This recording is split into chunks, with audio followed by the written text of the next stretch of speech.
que quedó bien. La acompaña, sobre todo logra un poco conmover y recordar, porque claro, pues son imágenes ya irrepetibles de gente que además incluso ya no está con nosotros. Lo que te faltó, Joaquín, es meter alguno de Astorga, porque estábamos media Astorga, los que estábamos estudiando en León, estábamos todos. Mira, el problema de las fotografías también, claro, me hubiera gustado haber contado con muchas más fotografías documentales de la época, pero bastante hicieron los fotógrafos, sobre todo Mauricio Peña, en el periódico, de escogerme pues algunas fotos, porque el problema que tenía es que él no las tenía catalogadas.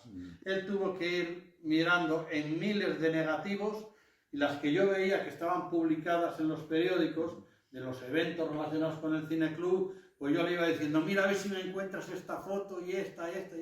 Me encontró bastantes, pero no todas las que me hubieran gustado.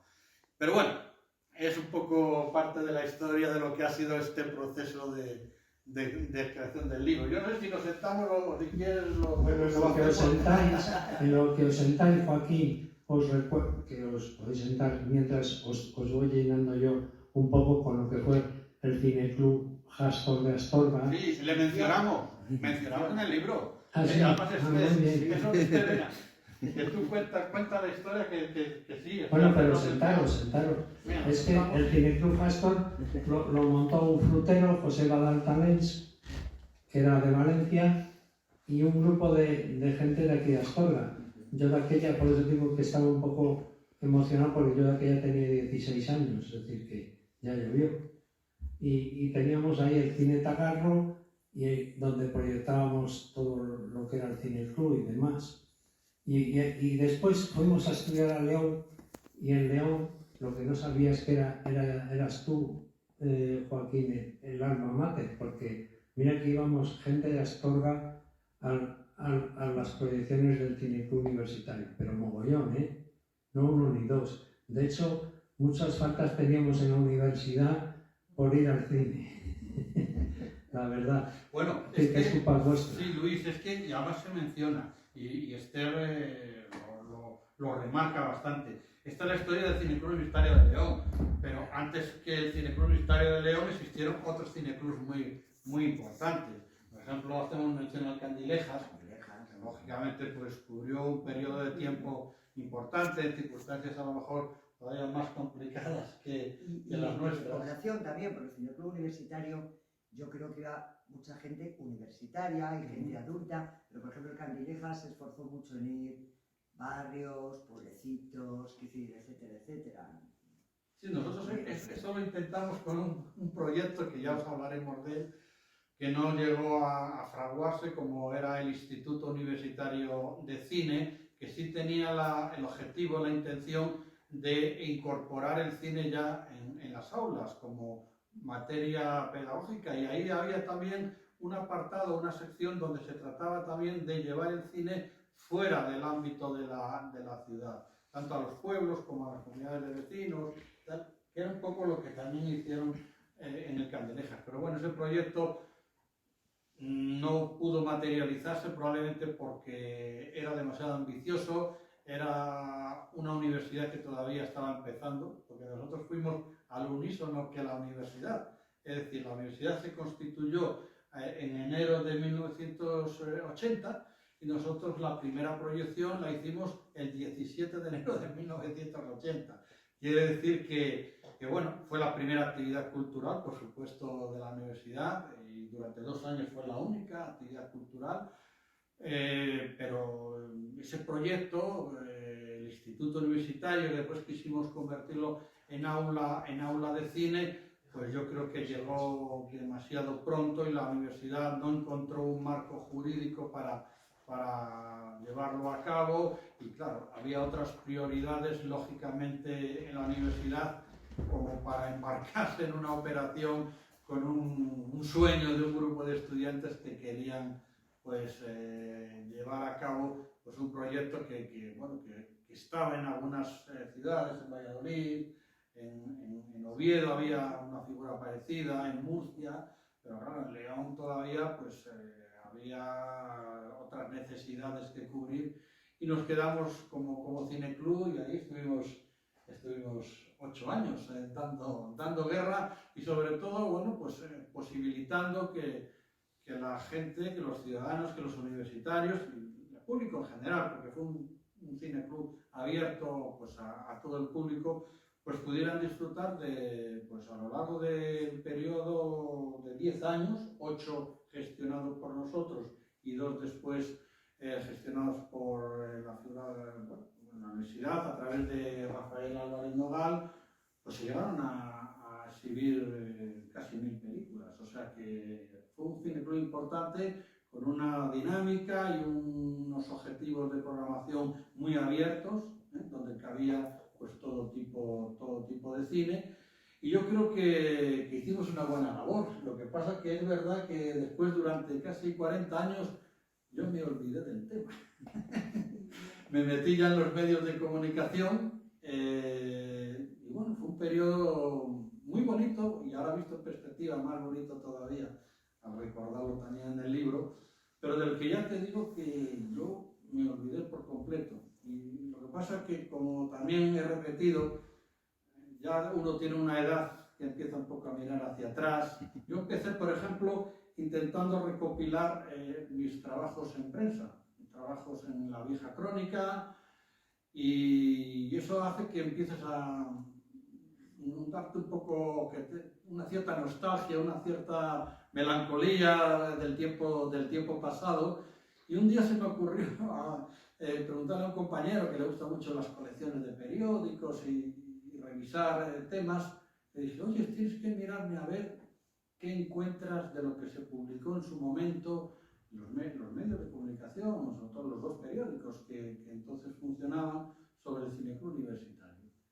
Y un día me llegó en un pendrive pues, un montón de archivos, de páginas, donde venía recogida básicamente la programación. Y entonces lo que yo pretendí inicialmente pues, era recomponer esa programación, porque yo nunca guardé nada de aquel periodo. No tenía ni listados de películas, ni carteles, nada de nada. Entonces partí absolutamente de cero. Y mi guía, la hoja de ruta que seguí fue la hemeroteca, básicamente. Entonces, intentando reconstruir esa programación, empecé a darme cuenta de cuál fue el tratamiento que hicieron los periódicos de la trayectoria del cineclub. Y empecé a ver que aquello, hubo reportajes muy interesantes, sobre todo la buena aceptación que los medios dieron al cineclub, pues publicándonos la programación, las notas, incluso había tribunas de opinión, y entonces empecé a darme cuenta que bueno, aparte de la programación, yo creo que aquí hay un relato, aquí hay una historia que se podía contar, que se podía rescatar. Y mi idea inicial fue, bueno, pues intentarlo, contarlo, porque entonces yo creía que era el centro del universo del cineclub, el único superviviente, y no era así, por supuesto, había otras personas que me habían ayudado, pero básicamente yo era la persona que podía contarlo porque había vivido todo el proceso, desde que empezó el cineclub pues hasta que lo tuvimos que dejar en el curso 86-87. Entonces, pues, hablando del proyecto con compañeros, sobre todo del periódico, dije, no, esa historia la tienes que contar tú. ¿Quién la va a contar mejor que tú? Sobre todo, claro, tira sobre todo de memoria emocional, de recuerdos y tal. Y digo, bueno, pues vamos a intentarlo. Y empecé el relato, pero con muchos temores. Yo tenía muchísimos temores, porque me daba cuenta que a medida que iba escribiéndolo, pues sí, salía un relato más o menos correcto, describiendo pues, los hechos, los acontecimientos, la constitución de la junta directiva y tal, pero yo tenía la sensación de que ese relato, a lo mejor si yo lo quería guardar como un memorándum para mí, pues a lo mejor valía, pero si pretendía, como también empecé a darme cuenta del interés del proyecto, convertirlo en una publicación, en un libro, yo cada vez estaba más convencido de que necesitaba otra voz. Y el azar, el azar que tiene nombre y apellido, se llama Eduardo Aguirre, pues me puso sobre la pista de Esther. Yo Esther hacía años que habíamos un poco desconectado, fuimos compañeros en la crónica y tal, pero yo de Esther hacía tiempo que no sabía absolutamente nada. Pero de eso que empiezas a darte cuenta, empiezas a hilar recuerdos, a hilar acontecimientos. Yo digo, bueno, Esther, yo juraría que Esther había formado parte de la Junta Directiva. Fijaros que la memoria ya falla muchísimo ya en este momento. Yo de la Junta Directiva original yo recordaba 2, 3 nombres, porque bueno, eran los más próximos y tal, pero había también otras personas que yo ya no las ubicaba tampoco muy claramente en la Junta. Pero en ese momento, cuando me dijo Eduardo, bueno, la posición de Esther, le dije a Eduardo, pregunta a Esther, dile que si formó parte de la Junta Directiva. Al día siguiente, sí, claro que formó parte de la Junta Directiva. Y digo, oye, pues dame el teléfono de Esther que le quiero poner en conocimiento de un proyecto en el que estoy involucrado. Y recuerdo que hablamos, la primera conversación, le expliqué un poco el proyecto y en principio, bueno, le dije, oye, ¿por qué no me haces un prólogo? Como si fuera el prólogo del libro. A ver, no sé, que las ideas que se te ocurren sobre aquel periodo, sobre el proyecto de Cine Club. Y al día siguiente me mandó el prólogo. Eran 2 folios y medio, 3, por ahí. Yo cuando lo leí, se me encendió la bombilla, dije yo, lo tengo clarísimo. Digo, si alguien tiene que escribir el libro en realidad, es Esther. Lo tenía muy claro. ¿Por qué? Porque vio algo que yo no había visto hasta ese momento, que era que no se trataba de hacer una cronología de los hechos, de lo que estaba ocurrido, de lo que los periódicos contaban, de las películas que poníamos, de los contratiempos primeros con la universidad. No, esa historia había que contextualizar, había que decir cuál era la situación política, social, económica, histórica, los movimientos estudiantiles que hubo. Y eso ya ella en el prólogo ya lo reflejó a la perfección. Entonces yo le dije a Esther, mira Esther, yo voy a seguir escribiendo mi relato, porque teníamos que de alguna manera, pues yo contarle a ella cosas que yo había vivido, mis experiencias, mi propia actividad dentro del Cine Club, y ella lógicamente tenía que después, pues sobre eso también ensanchar, abrir el foco, como digo yo, y empezar a contar lo que se estaba viviendo en aquel periodo, pues en León y a nivel nacional. Y entonces la manera que tuvimos de trabajar fue esa. Es decir, yo iba escribiendo ese relato un poco aséptico, que era como me salía, y Esther me lo transformaba por completo.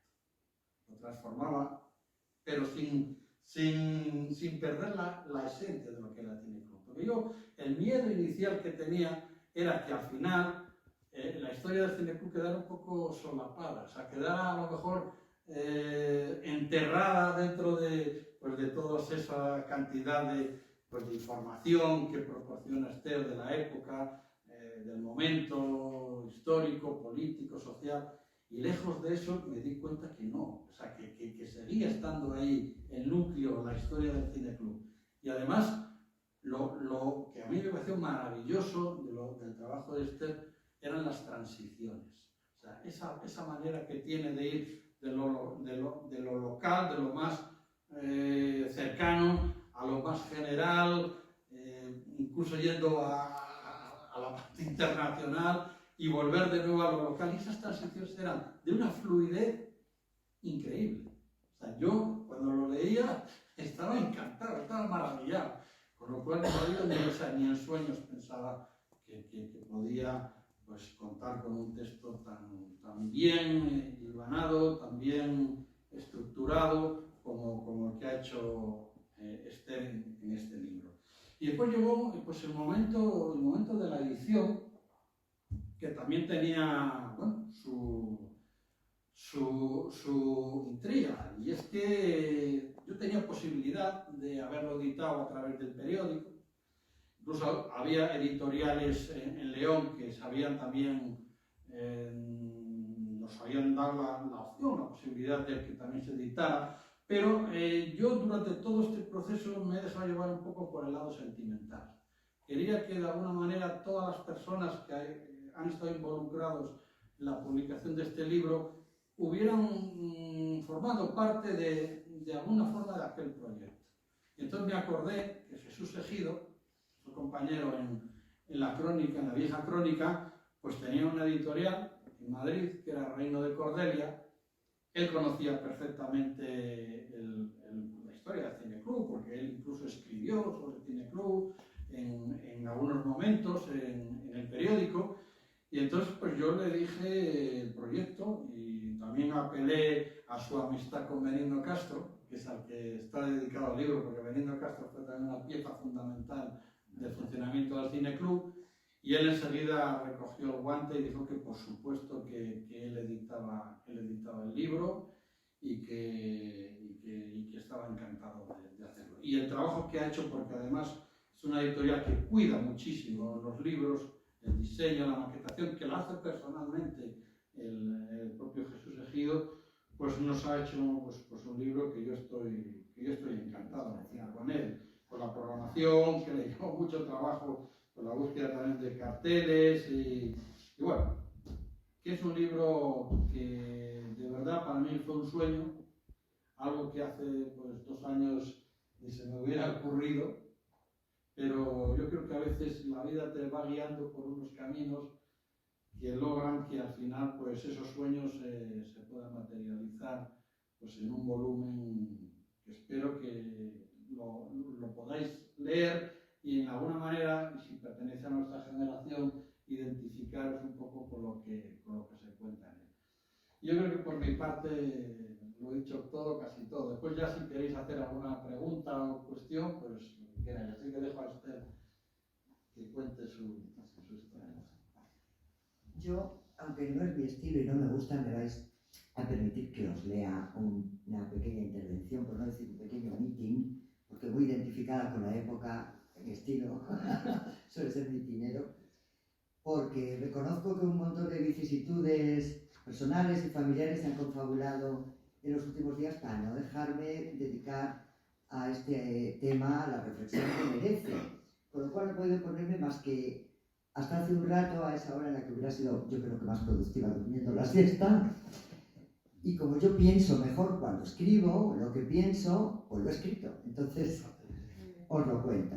Bueno, Joaquín ha relatado perfectamente la gestión del libro, que está escrito a 4 manos, es decir, totalmente, cada uno aportando su estilo y él aportando pues todos los conocimientos al respecto, porque el Cine Club, sí, fuimos más personas los que estábamos al comienzo, pero fue desde el principio y hasta el último día Joaquín, es decir, sin ninguna duda, ¿no? Un acto realmente casi heroico por su parte. Yo quería hablar más del contenido, ¿no? El título ya dice, se llama, elegido por él, por cierto, se llama Ven y mira. Y un poco lo que quiero explicar es mirar qué, ¿no? 3 cosas, yo creo. Bueno, mirar sobre todo una pantalla de cine, ¿no? Porque este libro va sobre cine, va sobre los cineclubs y va sobre la generación, los universitarios de esa época. Mirar la película de nuestra generación, que es la de quienes fuimos jóvenes en los años 70 y 80. Esa invitación, ven y mira, tiene que ser al cine, porque el cine tuvo una importancia crucial en nuestras vidas y en la vida de muchas generaciones de españoles. En realidad, desde que en los años 50 Estados Unidos decidiera que sus intereses económicos estaban por encima de los éticos y negociara con la dictadura franquista para instalar sus bases militares y vendernos su Coca-Cola, puede decirse que entró de lleno el cine en España, y eso, aunque no fue el fin del autoaislamiento, sí fue el del aislamiento, ¿no? Desde fuera. Es decir, los españoles apenas podíamos enterarnos de lo que pasaba en el exterior a causa de la censura, ni participar en ninguno de los movimientos sociales, culturales o políticos que que tuvieron lugar en el mundo y concretamente en Europa desde el final de la Guerra Mundial hasta los años 60. Pero ellos, los de fuera, sí que pudieron entrar, no solo para tomar el sol en nuestras playas, que también, sino que entró masivamente a través del cine. Y eso, a pesar de la estricta censura que había entonces, realmente iluminó la vida de nuestros padres y de nuestra infancia. El cine que veíamos en esas viejos y lujosos teatros, o que veíamos en los cines de barrio, con olor a pis y bajo una lluvia de cáscaras de pipas, o el que veíamos en los televisores, que entonces también, durante nuestra infancia, empezaron a entrar en nuestras casas. Los héroes y los modelos de nuestros padres eran los actores de cine, es decir, también fueron sus amores platónicos. Y quienes introdujeron modas en su forma de vestir, o de decorar la casa, o de comportarse, a pesar de que la dictadura procuraba paliar esa gran influencia con ese menosprecio hacia los actores, que se suponía que eran gente de muy mal vivir, que se casaban y descasaban todo el rato y demás. Pero realmente iluminó su vida e iluminó nuestra infancia. Pero en nuestra adolescencia y juventud, el cine hizo mucho más que eso. Y eso fue gracias a los cineclubs. Mi hija lo primero que me preguntó cuando dices, ¿qué estás escribiendo? De un libro sobre el cineclub universitario. ¿Qué es un cineclub? Y estas cosas, ¿verdad? Preguntas que te surgen, que de pronto hace que te sientas espantosamente vieja. ¿Verdad? Bueno, fueron enormemente importantes, porque en esa edad, la edad de la transición política española, en la que nos tocaba participar a nosotros, pero desde la mayor ignorancia, porque ¿qué sabíamos nosotros, los jóvenes, del pasado de nuestro país, por ejemplo, incluso del pasado inmediato, que está todo sujeto a censura? ¿Qué sabíamos en general, víctimas de un sistema educativo obsoleto que solo pretendía fabricar hombres mitad monje, mitad soldado, se decía entonces, y mujeres que fueran amas de casa piadosas? ¿O qué sabíamos de lo que pasaba en Rusia o en China o en Francia, que estaba ahí al lado, ¿no? En cualquier otro lugar del mundo? En esa era, decía, los cineclubs son los únicos que, curiosamente, a través de la ficción, en realidad nos dio una imagen mucho más real de nuestra propia realidad, de las diferentes formas de pensar, de vivir, incluso de sentir que había en el mundo, fuera de nuestras fronteras.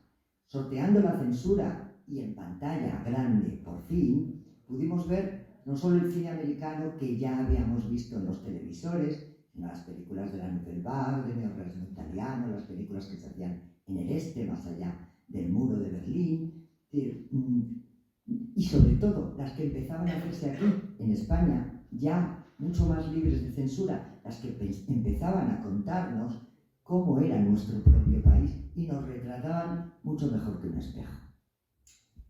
Y hablando de espejos, Ven y Mira es, en tercer lugar, como decía, y quizás sobre todo, una invitación a conocer una generación que desde la más completa generosidad y creatividad hizo muchísimo en realidad por este país. Y sin embargo, es la generación que algunos llamaron X en su momento, muy acertado porque fuimos una incógnita para nuestros padres y lo seguimos siendo para quienes después nos sucedieron. Una generación que creó el feminismo, el ecologismo, la democracia social, la contracultura, la modernidad y la posmodernidad, que fuimos el último movimiento juvenil, al menos en León, pero que ha sido completamente ignorada. Y claro, lo malo es que está constatado que donde hay ignorancia, hay después deformación. Incluso gente de mi propia generación, cuando les contaba que estaba escribiendo este guión, me decían, ¿pero qué cuentas? Si en León nunca ha pasado nada. Y claro, eso no es cierto. En León pasaron muchas cosas. León entonces estuvo en la vanguardia española. Yo diría que desde por lo menos desde la huelga de campesinos en contra de la central nuclear de Valencia de Don Juan hasta el asalto cultural a Pallarés, en León pasaron muchas cosas y las hicieron los jóvenes y adolescentes de la época. ¿Y por qué esa ignorancia?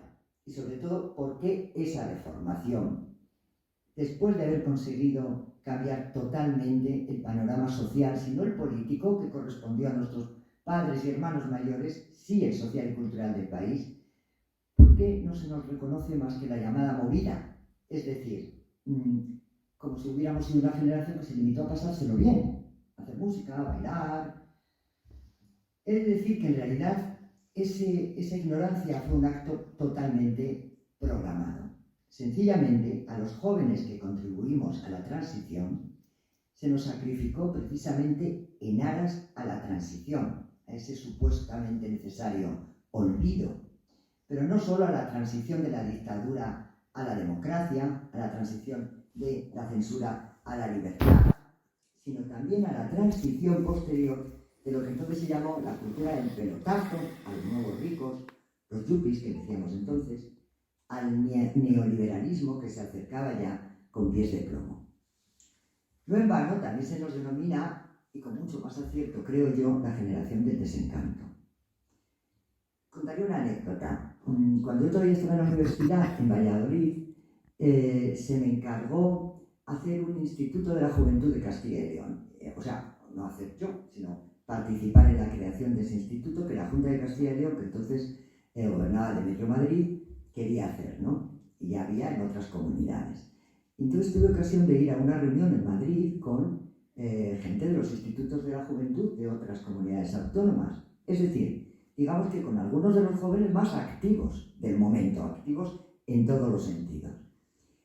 Y hizo una intervención Solchaga, que entonces era ministro, no sé si era ministro de Economía ya o qué, pero bueno, era un ministro socialista. Y Solchaga nos soltó ahí una pequeña parrafada queriéndose guay, de esa manera, ¿no? Así de jóvenes, pero lo que nos vino a decir, a algunos nos puso los pelos de punta, porque lo que vino a decir es: gracias chavales por hacer cosas, por moveros, pero ya está bien, ya no hace falta más.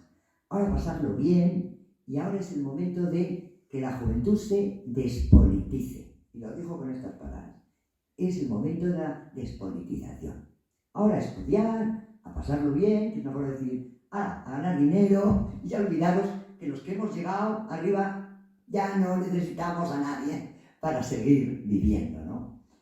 Menudo mensaje, ¿no? Para una gente joven que todavía queríamos hacer cosas nuevas, hacer cosas en principio, pues si lo entendíamos, mejores de las que había, ¿no? Así que de los héroes de la transición, que era la gente, nuestros adultos, Solchaga, toda esa gente, de esos héroes de la transición se pasó a la movida. Y se ignoró a los jóvenes que tuvieron un papel muy destacado en la política, algunos de los cuales murieron en manifestaciones, otros hipotecaron sus carreras y su futuro. Ignoraron a los jóvenes que pusieron en marcha lo que entonces se llamó la contracultura y que fructificó en algunos de los mejores pintores, ilustradores, fotógrafos, músicos, periodistas, etcétera, todavía de la actualidad. Ignoraron a quienes consiguieron sacar del armario a los homosexuales, hacer pública la reivindicación feminista, crear las primeras asociaciones ecologistas, etc.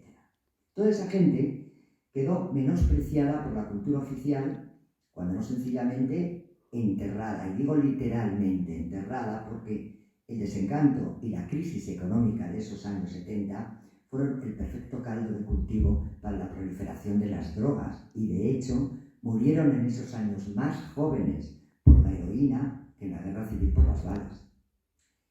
Hijos de un 68 que aquí en realidad no existió, fuimos el vano de una puerta que dividía un pasado represor de un futuro abierto a todo. El perfecto ejemplo de los que no son de aquí ni son de allá, como decía entonces, no sé si la recuerdas, una canción, creo que de Facundo Cabral. No soy de aquí ni soy de allá.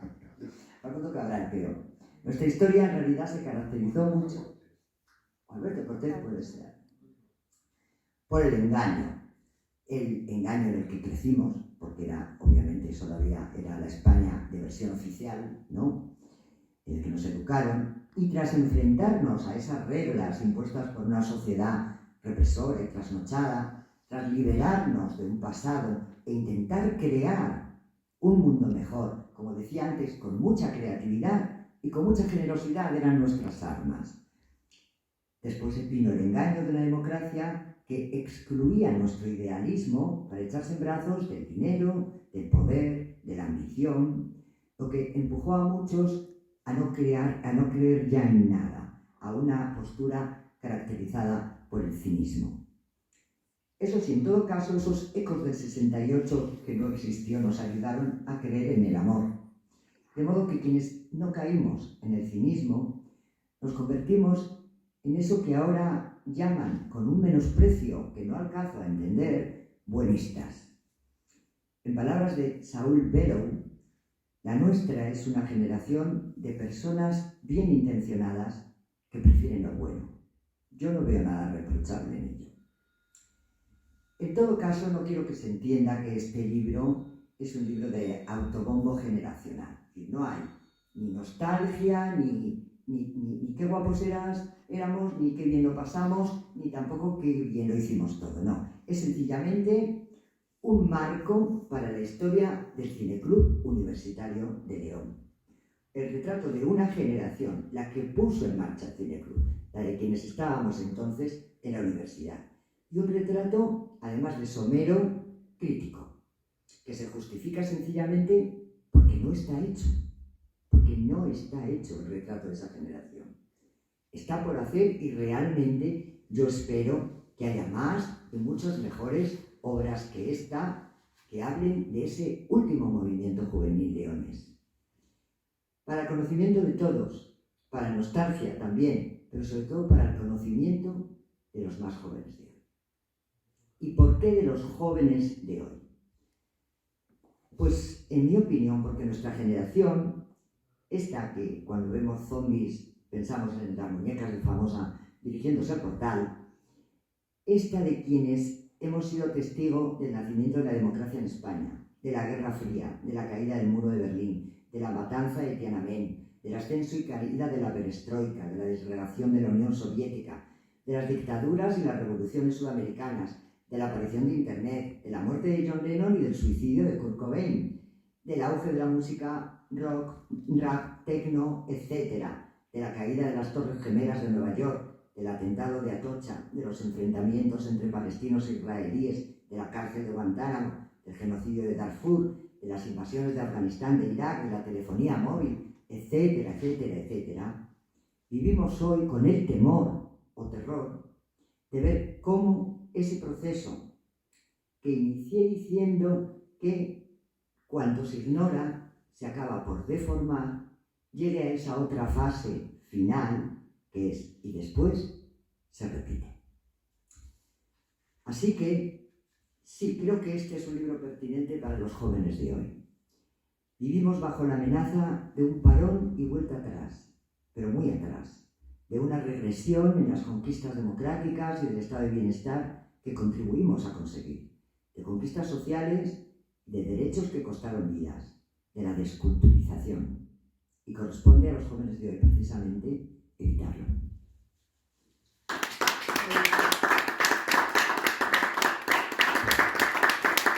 Advertir,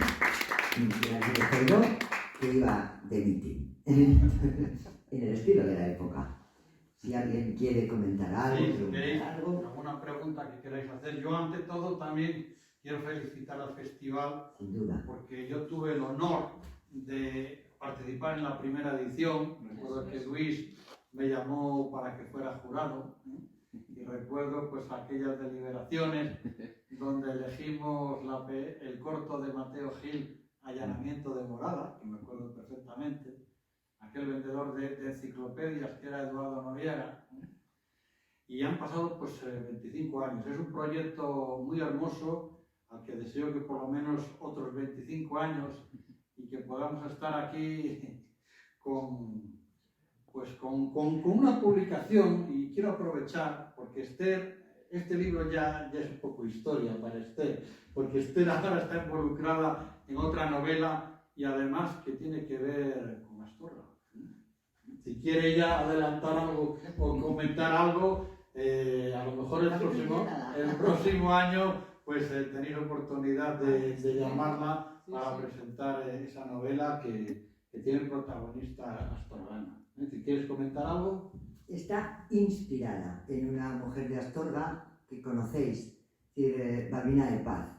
Sí, la Rosa de San Sí, la Rosa, pero hasta hace 2 días yo creo que no la conocía nadie. Es decir, y lo que a mí me llamó la atención en su momento, cuando empecé hace un año o más, yo creo más, a pensar en esta novela, es que es un ejemplo muy impactante, muy drástico, porque a veces la vida realmente supera la ficción en todo, de lo que es eso que se llama la invisibilidad de las mujeres, el anonimato en el que... Entonces, esa mujer que vivió el final del siglo XIX, principios del XX, era una mujer con una vida absolutamente anónima. Yo no sé nada de su vida y no me he enterado, por eso he dicho inspirada, porque le he inventado padres, le he inventado familia, le he inventado vida, le he inventado todo. O sea, no me interesa hacer una biografía en absoluto. Me interesa recoger su espíritu. El hecho de que era una mujer anónima, una solterona, cuarentona, que no, es decir, ni rica ni pobre, o aparentemente bueno, como se pretendía que fueran las mujeres entonces, ¿no? Pues yo qué sé, fregaría, cosía, hacía cosas así, ¿no? Es decir, una mujer anónima. Que lo único que hizo realmente es, en un momento dado, ya muy mayor para los estándares de la época, pensar por su cuenta. Es decir, estas ideas me gustan a mí, yo estoy de acuerdo con ello. Y entonces eran las ideas imperantes, eran las del Frente Popular, que gobernaba. Es decir, no era, de pronto se hizo maoísta o algo por el estilo, ¿no? Eran las ideas imperantes, pero ella empezó a pensar, al contrario, que su ámbito, que las señoras que iban con ella a la parroquia, que sus familias o familiares, que su entorno, empezó a pensar por sí misma y a declararse sencillamente saliendo a la calle y manifestándolo públicamente, que ella tenía unas ideas propias y que eran esas, y que no eran precisamente las mayoritarias a lo mejor en ese momento, pero pensaba así. Y en realidad por eso, y solo por eso, se la condenó de la forma más drástica, cruel, inesperada y asombrosa, porque no había entonces, no fueron demasiadas las mujeres condenadas a pena de muerte, excepto si tenían una actividad política o sindical propia muy activa, ¿no? Muy grande. Las otras rosas, ¿no? Las otras rosas tenían una actividad, eran milicianas, a otras mujeres mucho más involucradas que ella, no tanto por ella, sino porque su marido o su padre o su hermano eran rojos, ¿no? Pues no se las mató, es decir, se las metía en la cárcel, se las humillaba, se las torturaba, pero no. Entonces, realmente, es decir, pagó de una forma terriblemente costosa pensar por sí misma, tener unas ideas propias, no hizo más. Ella no participó en ningún movimiento y después de esa vida anónima y de ese alto precio que pagó por pensar por sí misma, pues volvió al anonimato, porque durante años y años y años, pues nadie pensó en ella ni habló. Creo que el homenaje que se le hizo fue hace, creo que salió un par de años, así, ¿no? Ahora 4 años. 4 años, pues puede ser, estaba yo en Mata. Pero Balbina, bueno, sí que hay datos biográficos importantes. Sí, pero no he querido... Ya. No quiero decir de su casa, de cómo dejaba para la escuela, de su relación con el alcalde, con Carlos Verdejo, que si hay datos, quiero decir que no era una persona tan anónima no solo ella, sino el mundo ferroviario. Las mujeres de los ferroviarios tuvieron un papel importante. Quiero decir que no es tan exclusivo ni tan desconocido. Lo que pasa que hasta tiempos recientes, pues y en muchas ciudades no se ha ahondado, no solo en ella, en mujeres y en hombres, en su historia y en su final. Sí. Pero no es un caso excepcional, a mi entender. Excepcional, yo creo que por la dureza de la pena, sí. No solo fue ella. Sí.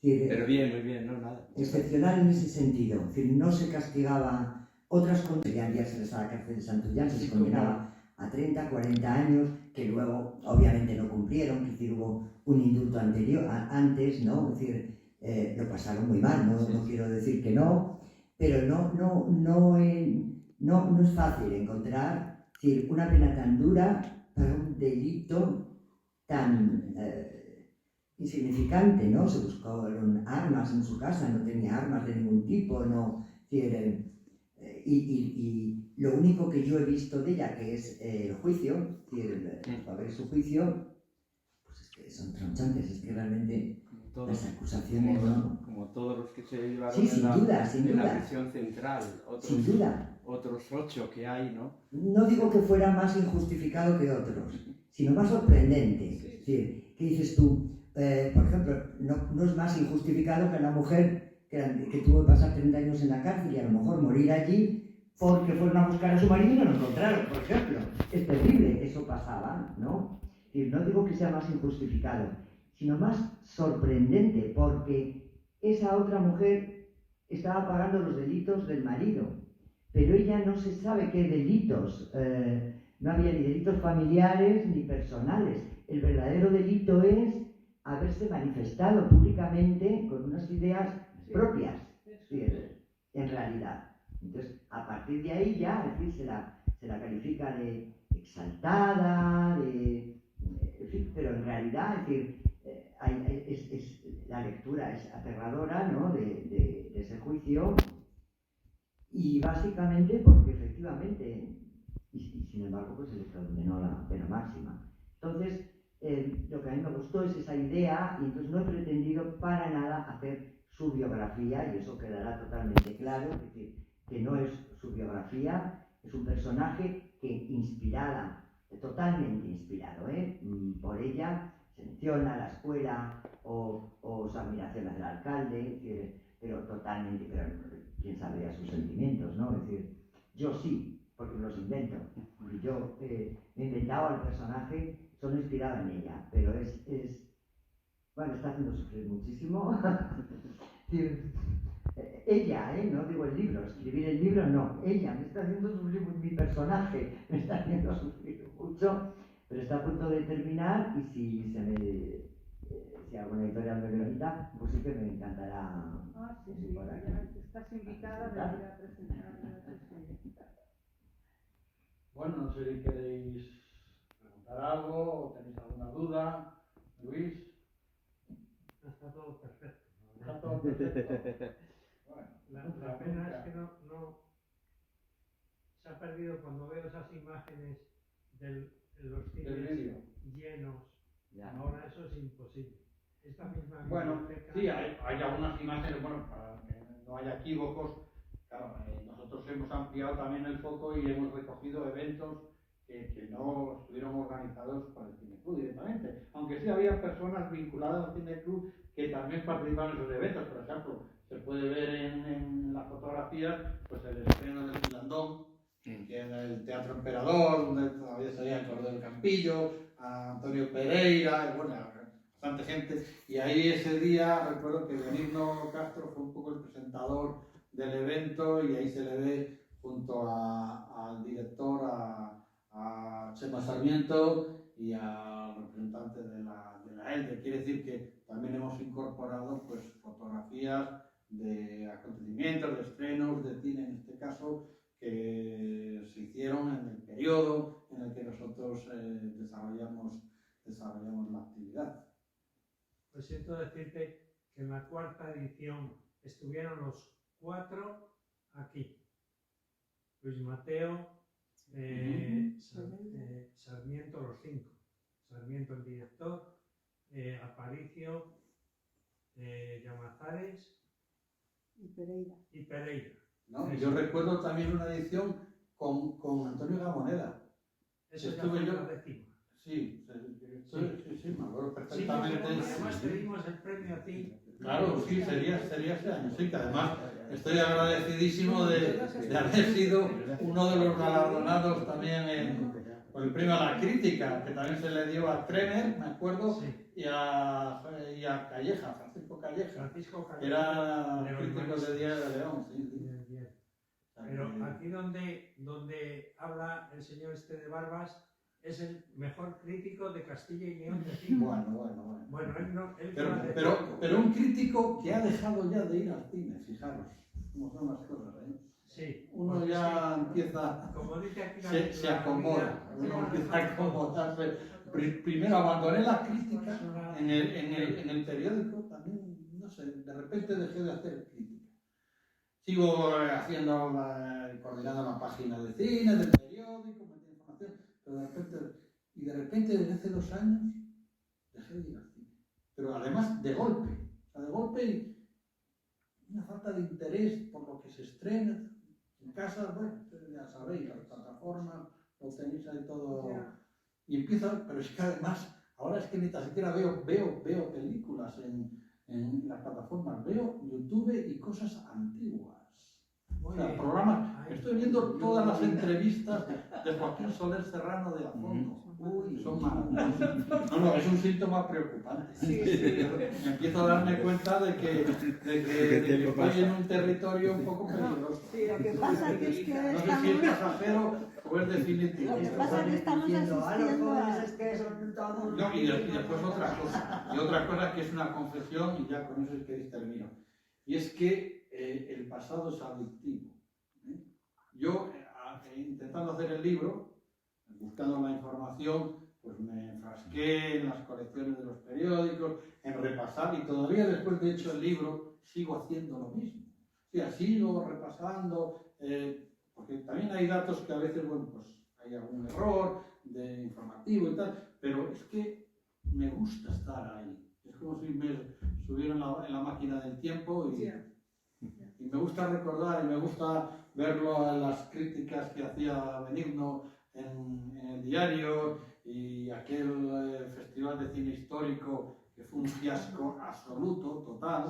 Y recuerdo cómo trataron los medios el festival. Bueno, no sé qué deciros y de esta cómo saldré, pero bueno, yo estoy, y ya para terminar, muy contento con este libro, muy agradecido a Esther por la ayuda absolutamente total y absoluta que hizo con el libro, y también a Ejido y, bueno, y a todos los que formaron parte de esta aventura.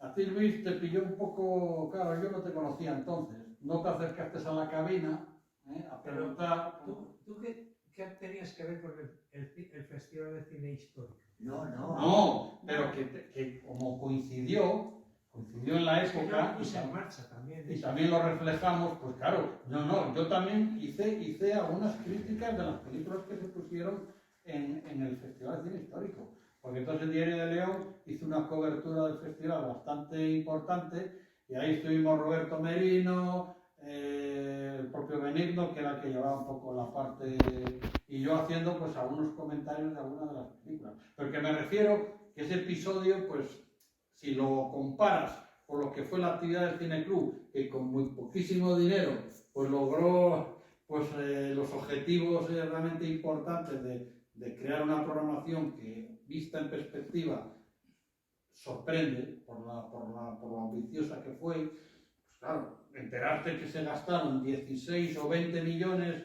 de las antiguas pesetas en un festival de cine histórico absolutamente paupérrimo, que duró 7 días, que no fue nadie. Fue lo de Morano. ¿Eh? Lo de Morano. Sí, fue Morano, claro. Que por cierto, Morano jamás la oposición logró saber cuánto costó en el Festival de Cine Histórico.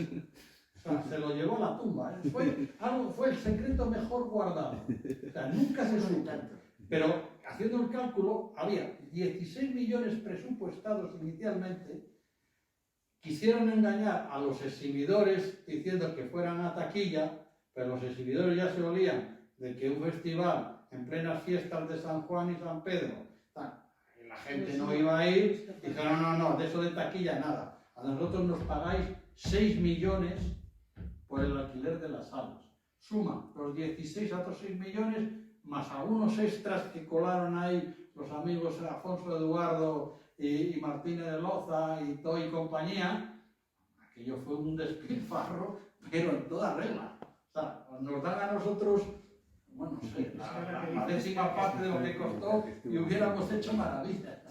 Es que en la Junta, desde que estaba en la Junta, llegó la solicitud de subvención extrañísima para el Festival de Cine Histórico.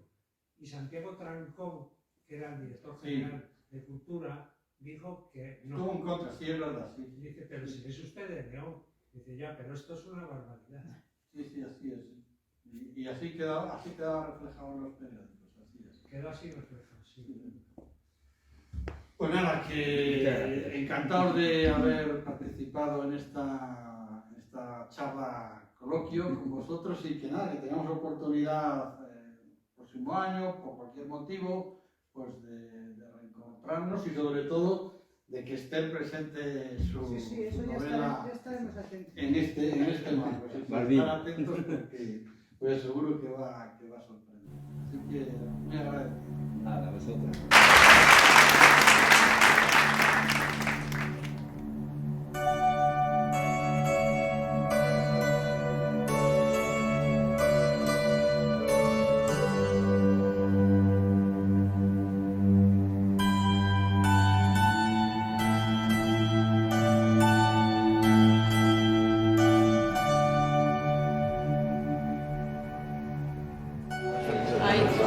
Bueno, pues para mí este es un poco el final del trayecto, el final de un viaje que me ha llevado un año un poco largo, subido en la movilidad de Benigno Castro, porque yo solo he tenido siempre presente.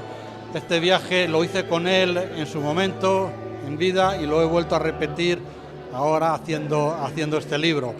Y yo estoy realmente pues muy agradecido tanto por todas las personas que han querido colaborar y contribuir a hacer realidad este libro, a las que citaré durante el acto, si me acuerdo, y sobre todo pues dar las gracias a José Luis por asistir a esta puesta de largo del libro, y sobre todo a Esther, porque Esther, que la tenemos aquí, es la verdadera autora de este libro. Yo he puesto un poco herramientas, he puesto recuerdos, he puesto, bueno, pues lo que también los periódicos contaban, pero ella es la que ha operado el milagro de hacer un libro que a mí me resultó fascinante desde que lo leí entero, completo, y yo creo que es un libro que puede arrojar bastante luz de lo que fueron aquellos años y cómo también las nuevas generaciones pueden un poco también acometer esta encrucijada en la que también ellos están involucrados. Pero bueno, dejo a Esther que hable un poquito y después a José Luis. No tengo gran cosa que añadir. Yo añadiría, si acaso, que este libro, además de un viaje al pasado, que espero sea pertinente también para el presente, es también un homenaje a Benigno y a la amistad, porque en definitiva a eso fuimos a la universidad, a hacer amigos, ¿no?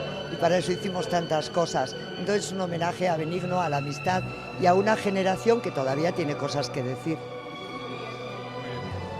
Debo decir que para mí ha sido emotivo el poder prologar este libro, leerlo sobre todo, este libro Ven y Mira, además también editado por alguien que es Jesús Ejido, esa editorial, El Reino de Cornelia, que edita unos libros maravillosos.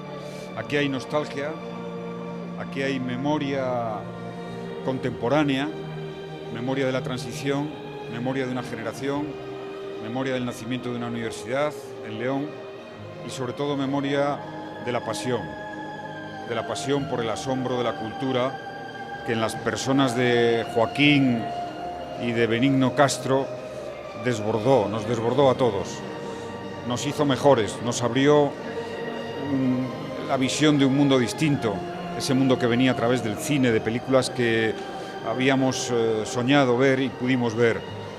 Y fueron unos años, en mi opinión, de gloria. Es muy justo reconocer a las personas que dan más aquello que aman que de lo que reciben. Es el caso de Joaquín y de Benigno, que pusieron todo el empeño de su vida en favor del cine y de la cultura, que tuvieron éxitos, contratiempos, que quizá, como el libro expresa tan brillantemente, escrito por Esther, pues no tuvo en muchos momentos el apoyo institucional suficiente. Cualquier leonés que quiera apreciar lo que fue los momentos de la transición, la eclosión de la cultura que vino de la mano de la democracia, debe leer Ven y Mira. Somos aquello de donde venimos, nuestras raíces, nuestros amigos. Y además me van a permitir una cosa personal, no puedo evitarlo, pero este libro me ha permitido ya, antes de entrar a la presentación, ver a compañeros de estudios y amigos a los que he querido abrazar y me ha cargado de emoción, sinceramente. Borges decía que la amistad puede prescindir de la frecuentación a diferencia del amor, y es verdad. Entonces todavía tenemos una edad, desde el recuerdo emocionado a Benigno, una edad en la que podemos, quizá con más madurez, saborear la amistad y el amor.